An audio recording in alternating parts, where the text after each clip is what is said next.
When was the Life and Passion? When was the manuscript discovered? Is there just one manuscript? Were there numerous manuscripts? And No, who no. found it?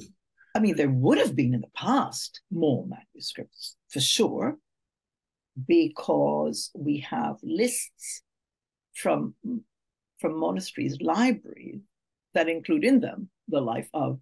So we know it existed, but of course, the Reformation and the 16th century, so many books about saints' lives were destroyed because the cult of saints was abhorred by reformers, by Protestants.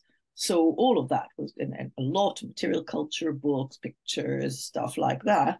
And the ones that remain are sort of tucked away in sort of country churches, usually where there are exceptions, but where nobody cared too much or where local people defended it. So the manuscript we currently possess, which is in Cambridge University Library, where I worked on it, is a sole copy, which was made in the late 12th century. And it is very, very readable, very, very sort of a nice book, not decorated in particular in any dramatic way, but very easy to read.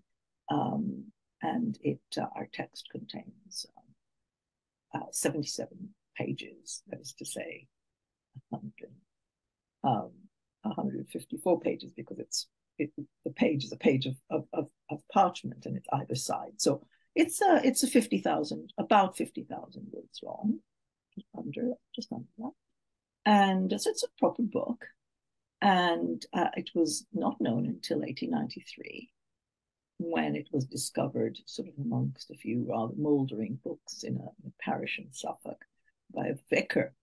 And the vicar had a friend who happened to be working in the Cambridge Museum, the Fitzwilliam Museum, who was an expert in medieval manuscripts. So he shoots a note to him and says, come and have a look at this. I think there's some good stuff here. And there were some very important manuscripts. There were also very important decorated manuscripts and whatnot, but also ours.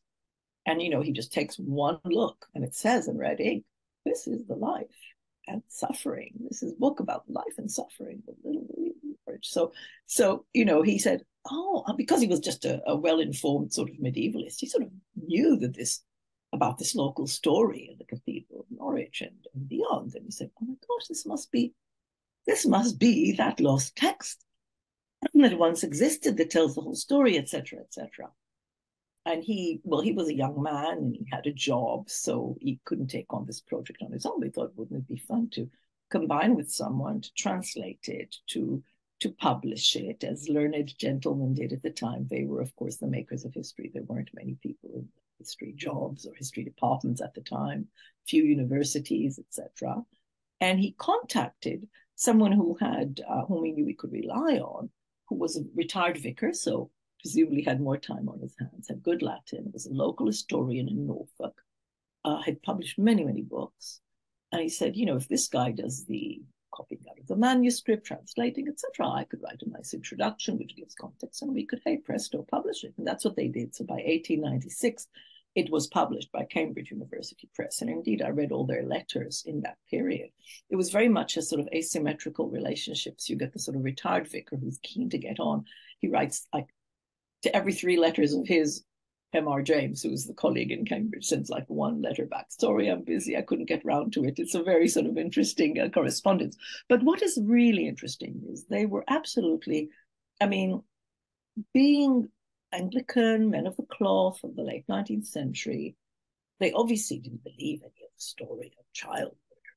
But moreover, they felt somehow that as Protestants, they could put a distance between them and that medieval past.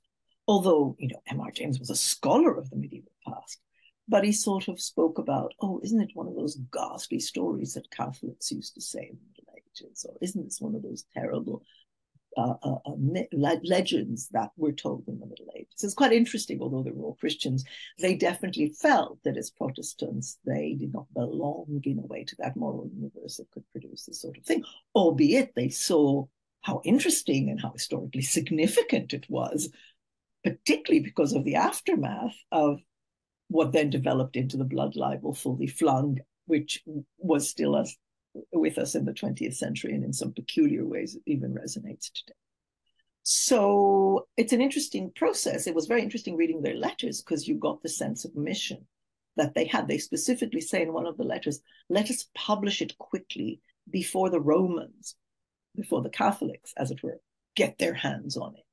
We will publish it as scholars. We will publish it warts and all, as it were.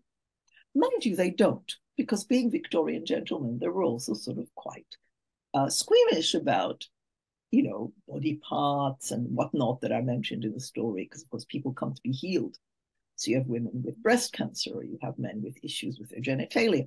And it's interesting how they just cut out those sort of sections, and I had to sort of resuscitate them from the manuscript. But on the whole, they did a good job. They did it quickly, and they published it. Cambridge University Press was happy to publish it. So there is a version of this in very, very sort of Victorian English, which would not do in the classroom today. So that's why I was convinced, when I was approached, I was convinced that, you know, there is a place for an easily accessible, as you showed, an easily accessible a translation with notes, so people know what they're reading, because you can't assume that everybody knows, you know, the underlying Latin, or when Virgil is being cited, or when the Bible is being cited. So that was my job, I thought, to make it accessible. And I remember that when I agreed to do this with Penguin Classics, one of my friends was appalled.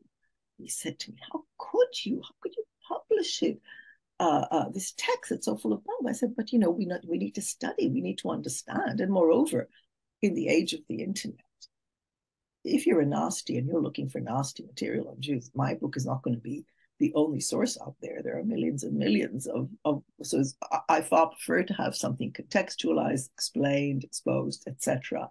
And I hope that's what it's doing. I know it's being used a lot, particularly in American classrooms.